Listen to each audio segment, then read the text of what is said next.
नमस्कार, आपण पाहत आहात ज्वालादीप न्यूज। आजच्या ठळक बातमीकडे वळूया। भद्रावती शहरात जागतिक ग्राहक दिन मोठ्या उत्साहात साजरा करण्यात आला। विद्यार्थ्यांच्या भव्य रॅलीमुळे संपूर्ण शहर दुमदुमले।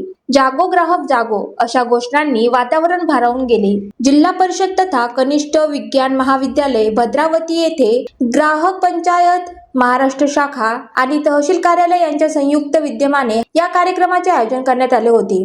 यावेळी विद्यार्थ्यांना ग्राहक हक्क, जबाबदाऱ्या आणि जागरूकतेबाबत मार्गदर्शन करण्यात आले। कार्यक्रमाच्या अध्यक्षस्थानी तहसीलदार राजेश भांडारकर होते, तर सहाय्यक गटविकास अधिकारी बंडू आकनुरवार प्रमुख पाहुणे म्हणून उपस्थित होते। विविध मान्यवरांनी विद्यार्थ्यांना ग्राहक संरक्षण कायद्याची माहिती देत जागरूक ग्राहक बनवण्याचे आवाहन केले। डिजिटल युगात ऑनलाईन व्यवहार करताना सतर्क राहावे, फसवणूक टाळावे आणि आपल्या हक्काची जाणीव असणे अत्यंत गरजेचे असल्याचे यावेळी सांगण्यात आले। दरम्यान विद्यार्थ्यांनी मुख्य मार्गावरून फक्त हातात घेऊन ग्राहक जागृती रॅली काढली। या रॅलीचे नगर परिषद आवारात आगमन होताच नगराध्यक्ष प्रफुल्ल चटकी यांनी पुष्पगुच्छ देऊन स्वागत केले। कार्यक्रमाचे संचालन विनोद ठमणे यांनी केले, तर आभार प्रदर्शन सोनल वावरे यांनी मानले। सुनील देदावार, ज्वालादीप न्यूज, भद्रावती।